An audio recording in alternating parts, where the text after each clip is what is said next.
Guys കൂലി team ഒരുപാട് കാര്യങ്ങൾ ഹൈഡ് ചെയ്യുന്ന പോലെ തോന്നിയിട്ടുണ്ട്. എസ്പെഷ്യലി ലോകേഷ് കനകരാജും സൂപ്പർ സ്റ്റാർ രജനീകാന്തും. ഇതിൽ രജനീകാന്ത് കൂലി ഓഡിയോ ലോഞ്ച് ഫംഗ്ഷനിൽ പറഞ്ഞ സ്പീച്ചിൽ പുള്ളി സൗബിനെ കുറിച്ച് മെൻഷൻ ചെയ്തായിരുന്നു. സൗബിനെ കുറിച്ച് പുള്ളി പറഞ്ഞെന്താണ്, ആ ക്യാരക്ടറിന് വേണ്ടി ആദ്യം ചൂസ് ചെയ്യാനിരുന്നത് ഫഹദ് ഫാസിലിനെയാണ്. ഫഹദ് ഫാസിൽ ലോകേഷ് കനകരാജിന്റെ കൂടുതൽ വിക്രമും സൂപ്പർ സ്റ്റാർ രജനീകാന്തിന്റെ കൂടുതൽ വേട്ടയനും ചെയ്തത് കൊണ്ടാണ് ഒരു ആവർത്തന വിരസത വരാതിരിക്കാൻ ദയാൽ ക്യാരക്ടറിന് വേണ്ടി നമ്മൾ സൗബിനെ സജസ്റ്റ് ചെയ്തതെന്ന്, അല്ലെങ്കിൽ സൗബിനെ കൊണ്ടുവന്നത്.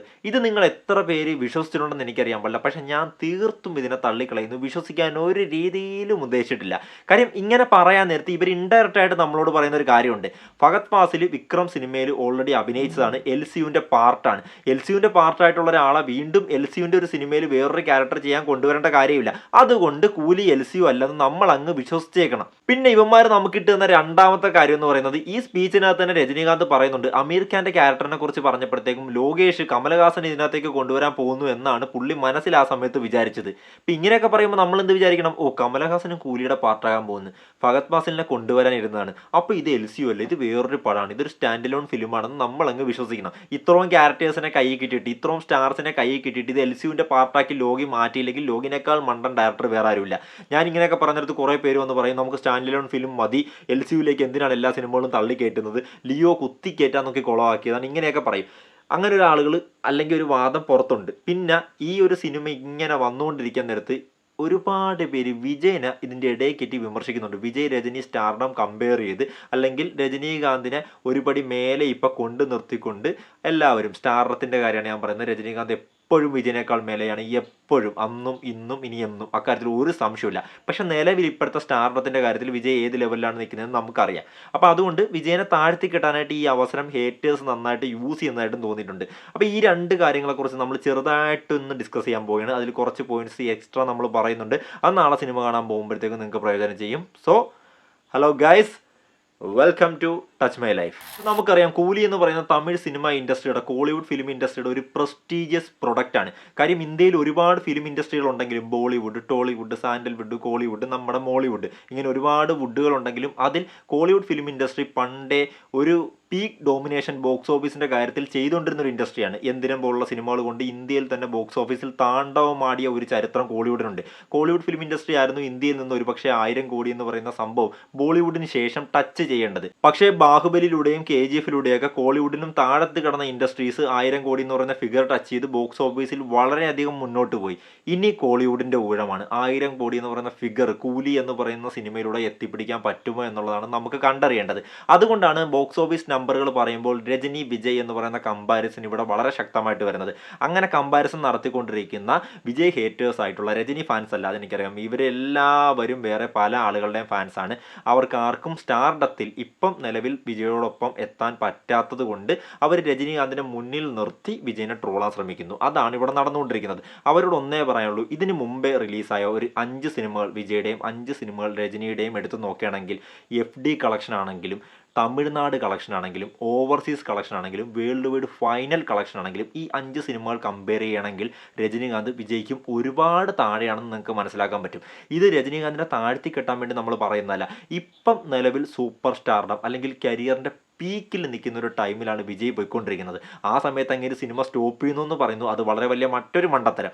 അതെന്തായാലും അതങ്ങനെ നടക്കട്ടെ, നമ്മൾ അതിനെക്കുറിച്ച് ഡിസ്കസ് ചെയ്യുന്നില്ല.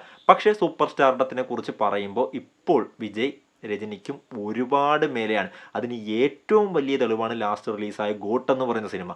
മഹാ അപരാധമാണ് ആ സിനിമ. 450 കോടിക്ക് മുകളിൽ വേൾഡ് വൈഡ് കളക്ഷനും കിട്ടി. TNൽ 200 കോടിക്ക് മുകളിൽ കളക്ഷൻ വന്നു. രജനിയുടെ സൂപ്പർ പോസിറ്റീവ് കിട്ടിയ ജയിലർ പോലും TNൽ 200 കോടി ടച്ച് ചെയ്യാൻ പറ്റിയില്ല എന്നുള്ളത് നമ്മൾ ഓർക്കേണ്ട ഒരു കാര്യമാണ്. സോ ഇതൊക്കെ വെച്ച് നമ്മൾ കമ്പയർ ചെയ്യാൻ നേരത്ത് സൂപ്പർ സ്റ്റാർഡം അത് വിജയ് കൈവരിച്ചിരിക്കുന്ന ഒരു സംഭവമാണ്. അങ്ങേരെ എന്തിൻ്റെ പേരിൽ നിങ്ങൾ ട്രോളാൻ ശ്രമിച്ചാലും, അത് രജനീനെ എത്രമാത്രം മുകളിൽ നിർത്തി ട്രോളാൻ നോക്കിയാലും നടക്കില്ല. ഇപ്പൊ കൂലിക്ക് വരുന്ന റെസ്പോൺസ് വെച്ച്, പ്രത്യേകിച്ച് പ്രീ സെയിൽസും ബുക്കിംഗ് വെച്ചിട്ടാണ് ട്രോളാൻ നിൽക്കുന്നത്. അങ്ങനെ ട്രോളാൻ നിൽക്കുന്നവർ ഒരു കാര്യം കൂടി ഓർക്കണം, കൂലി എന്ന് പറയുന്ന രജനീകാന്ത് എന്ന് പറയുന്ന ഒരു വ്യക്തിയിൽ മാത്രം മാർക്കറ്റ് ചെയ്യപ്പെടുന്ന ഒരു സിനിമയല്ല. അതുകൊണ്ട് തന്നെ നമുക്ക് കൂലി എന്ന് പറയുന്ന സിനിമ വെച്ച് ഇവരുടെ രണ്ടുപേരുടെയും ബോക്സ് ഓഫീസ് പവർ അനലൈസ് ചെയ്യാൻ പറ്റത്തില്ല. പിന്നെ ഒരുപാട് പേര് പറയുന്നുണ്ട് കൂലി മൾട്ടി സ്റ്റാർ പടമാണെന്ന്, വിജയ് ഫാൻസ് പറയുന്നുണ്ട്. ഞാൻ ഒരിക്കലും അങ്ങനെയും പറയത്തില്ല. കാര്യം രജനീകാന്തിൻ്റെ പേരിലല്ല മാർക്കറ്റ് ചെയ്യുന്നതെങ്കിലും ഒരുപാട് നടന്മാർ ഇതിനകത്തുണ്ടെങ്കിലും ഈ നടന്മാരുടെ ഇൻഡസ്ട്രികളിൽ ഇവരെക്കാൾ ഹോൾഡുള്ള ഒരു ആക്ടറാണ് രജനീകാന്ത്. നോർത്തിൽ അമീർ ഖാനാണ് രജനീനേക്കാൾ ടോപ്പ് ഹോൾഡിൽ നിൽക്കുന്നത്. പക്ഷേ ആ അമീർ ഖാൻ്റെ ഇതിനു മുമ്പ് റിലീസായ ഒരു സിനിമയുണ്ട്, സിതാരെ സിമീംബർ എന്ന് പറയുന്ന സിനിമ. ആ സിനിമയുടെ ബോക്സ് ഓഫീസ് കളക്ഷൻ എടുത്ത് നോക്കുകയാണെങ്കിൽ ഇതിനു മുമ്പ് റിലീസായ രജനീകാന്തിൻ്റെ ഒരു മിക്സഡ് റെസ്പോൺസ് വന്ന വേട്ടയൻ്റെ കളക്ഷനൊക്കെ ഉള്ളൂ. അപ്പം ആ അവസ്ഥയിലാണ് അമീർ ഖാനും ഇപ്പം നോർത്തിലുള്ളത്. അപ്പോൾ ഇതിൻ്റെ മെയിൻ ഫാക്ടർ എന്ന് പറയുന്ന രജനീകാന്താണ്. പക്ഷേ അതിനേക്കാൾ മുകളിൽ നിൽക്കുന്ന ഒരു ഫാക്ടർ ഉണ്ടെങ്കിൽ അത് ലോകേഷ് കനകരാജാണ്. ഇതിനു മുമ്പ് LCU എന്ന് പറഞ്ഞൊരു കൺസെപ്റ്റിൽ ലിയോ വന്നപ്പോഴത്തേക്കും എല്ലാവരും ക്രെഡിറ്റ് കൊടുക്കാൻ നോക്കിയത് LCUവിനും ലോകേഷ് കനകരാജിനുമാണ്, വിജയ്ക്കല്ല. ആ സിനിമയുടെ ഒരു ക്രെഡിറ്റും ഇവന്മാർ വിജയ്ക്ക് കൊടുക്കാൻ നോക്കിയില്ല. ഫസ്റ്റ് ഡേ ലോകേഷിൻ്റെ കയ്യിൽ നിന്ന് പോയെന്ന് പറഞ്ഞിട്ടും ഇവന്മാർ അത് ലാസ്റ്റ് ഫൈനൽ കളക്ഷൻ കഴിഞ്ഞ് ആ ഒരു ലെവലിലേക്ക് ആ സിനിമ എത്തിയപ്പോഴത്തേക്കും ക്രെഡിറ്റ് വീണ്ടും ലോകേഷിന് ചാർത്തി കൊടുക്കാൻ പോയി. അതേ സെയിം സംഭവം തന്നെ രജനീകാന്തിനെ നിർത്തി ഇപ്പം ചെയ്തുകൊണ്ടിരിക്കുന്നു. എന്തിനു വേണ്ടി ചെയ്യുന്നു എന്നറിയാൻ പാടില്ല. കാര്യം ഇവരുടെ ഒരു സന്തോഷമാണ്. ഇവർക്ക് വേറൊരു കാര്യം കിട്ടുന്നില്ല. ഇവരുടെ ഇഷ്ടതാരത്തിനെ വെച്ച് വിജയനെ കമ്പയർ ചെയ്യാൻ പറ്റുന്നില്ല ബോക്സ് ഓഫീസിൽ. അവരൊന്നും വിജയുടെ പറ്റേ പോലും എത്തി നിൽക്കുന്നില്ല. അപ്പോൾ സൂപ്പർ സ്റ്റാറിനെ പിടിച്ച് കമ്പയർ ചെയ്യാം, ഡീഗ്രേഡ് ചെയ്യാം, ഇതാണ് ഉദ്ദേശം. അപ്പോൾ ആ ഒരു സംഭവത്തിന് നമ്മളിവിടെ എൻഡ് ഇടുകയാണ്. അത് കഴിയിക്കുക, അത് നിർത്തുക. അല്ലാണ്ട് ഇപ്പം എന്താ പറയാനുള്ള കാര്യം? നാളെ റിലീസായതിനു ശേഷം കൂടുതൽ ആളുകളും പറയാൻ പോകുന്ന സംഭവം ഇതാണ്. വിജയുടെ നെക്സ്റ്റ് പടം ജനനായകൻ വരട്ടെ. അത് വിജയ് എന്ന് പറയുന്ന വ്യക്തിയുടെ ഷോൾഡറിൽ മാത്രം നിൽക്കുന്നൊരു പടമാണ്. പുള്ളി എന്താണ് കാണിക്കാൻ പോകുന്നത് നമുക്കപ്പോൾ കാണാമല്ലോ. അതിനുശേഷം നമുക്ക് അതിനെക്കുറിച്ച് പറയാം. ഇനി കൂലിയുടെ LCU ഫാക്ടർ എന്ന് പറയുന്നത്, ഈ പടം LCU ആണെന്ന് മുൻപേ പറഞ്ഞാൽ പറ്റുന്ന പ്രശ്നങ്ങളെക്കുറിച്ച് നിങ്ങൾക്ക് നന്നായിട്ടറിയാം. കാര്യം ഹൈപ്പ് എന്ന് പറയുന്നത് ഇപ്പം തന്നെ നല്ല ടോപ്പ് ലെവലിൽ കയറി നിൽക്കുകയാണ്. ആദ്യം ഒരു ഹൈപ്പും ഇല്ലായിരുന്നു ഈ സിനിമയ്ക്ക്. അനൗൺസ്മെൻറ്റ് തൊട്ട് ഒരു ട്രെയിലർ റിലീസൊക്കെ വരുന്നവരെ ഒരു ഹൈപ്പും ഇല്ലെന്ന് വേണമെങ്കിൽ പറയാം. പക്ഷേ പടത്തിൻ്റെ ഹൈപ്പ് ഈ റിലീസിനോട് അടുക്കുമ്പോൾ ഭയങ്കരമായിട്ട് അങ്ങ് കയറുന്നുണ്ട്. കാണരുതെന്ന് തീരുമാനിച്ചേക്കുന്ന ആളുകൾ, പ്രത്യേകിച്ച് ലോകേഷ് കനകരാജൻ ഒരുപാട് പേര് വിമർശിച്ചു. ലിയോ കഴിഞ്ഞപ്പോഴത്തേക്കും പുള്ളി ഇനി പോയി, പുള്ളിയുടെ പടമല്ലേ, ലിയോ പോലെ വല്ലതൊക്കെ കാണിച്ചു പോകുമെന്നൊക്കെ പറഞ്ഞ് ഇവന്മാർ പറഞ്ഞാലും ഇവന്മാരൊക്കെ തന്നെ ഫസ്റ്റ് ഡേ ടിക്കറ്റ് എടുത്തിട്ടുണ്ട്. ലോകേഷിൻ്റെ പടമല്ലേ, എന്തെങ്കിലും അങ്ങനെ ചെയ്തു വയ്ക്കും. എൻ്റർടൈൻമെൻറ്റ് ഫാക്ടേഴ്സ് ഒരുപാട് ഈ സിനിമയിൽ ഉണ്ടാവുമെന്ന് എല്ലാവർക്കും അറിയാം, എനിക്കും അറിയാം. ഞാനും first day first show ticket എടുത്തിട്ടുണ്ട്, നാളെ കാണുന്നുണ്ട്. പിന്നെ ഞാൻ LCU ഫാക്ടർ ഡിസ്കസ് ചെയ്യാനൊക്കെ ചുമ്മാ പറഞ്ഞതാണ്. എന്ത് ഡിസ്കസ് ചെയ്യാനാണ്? ഒരുപാട് തിയറീസ് ഇപ്പം തന്നെ സോഷ്യൽ മീഡിയയിലുണ്ട്. നിങ്ങൾ ട്വിറ്റർ എടുത്ത് നോക്കുകയാണെങ്കിൽ നാളെ നിങ്ങൾക്ക് പടത്തിന് പോകാൻ തോന്നിയില്ല, അമ്മാതിരി സാധനങ്ങൾ അടിച്ചു വിടുന്നുണ്ട്. ഇതിൻ്റെ കൂട്ടത്തിൽ ഞാനും കൂടി കുറച്ച് കാര്യങ്ങൾ അടിച്ചു വിട്ടിട്ട് ഒരു കാര്യമില്ല. നാളെ പടം റിലീസാകാൻ പോകുന്നുണ്ട്, നമ്മളെല്ലാവരും കാണാൻ പോകുന്നുണ്ട്. അത് നമുക്ക് കണ്ടു തന്നെ അറിയാം. ആ ഒരു എക്സൈറ്റ്മെൻറ്റ് പങ്കുവെക്കാൻ വേണ്ടി മാത്രം ഇട്ടൊരു വീഡിയോ ആണ്. എന്തായാലും കൂലി സിനിമയുടെ മേൽ നിങ്ങൾ വച്ചേക്കുന്ന പ്രതീക്ഷ എന്താണ്? അതൊന്ന് കമൻറ്റ് ബോക്സിൽ ഇടുക. ഞാൻ എന്തായാലും ഈ സിനിമ LCU ആണെന്ന് 100% വിശ്വസിക്കുന്നു. കാര്യം ഇത് LCUമായിട്ട് കണക്ട് ചെയ്തില്ലെങ്കിൽ അത് ഏറ്റവും വലിയ നഷ്ടമാണ്. തമിഴ് സിനിമ ഇൻഡസ്ട്രിയുടെ തന്നെ ഏറ്റവും വലിയ നഷ്ടമാണെന്ന് പറയാം. അപ്പം നിങ്ങൾക്ക് വേണമെങ്കിൽ പറയാം എല്ലാ പടങ്ങളും കൊണ്ടുവന്ന് എന്തിനാണ് കുത്തിക്കയറ്റി കണക്ട് ചെയ്യുന്നതെന്ന്. എടോ കണക്ട് ചെയ്തിട്ടോ, ഇത്രയും സ്റ്റാറുകൾ ഒരുമിച്ച് വന്ന് നിൽക്കുന്നത്, സ്ക്രീനിൽ നിൽക്കുന്നത് നമുക്കൊന്ന് കാണാമല്ലോ. അത് കാണാൻ വേണ്ടിയിട്ടെങ്കിലും കണക്ട് ചെയ്യട്ടെ അല്ലേ?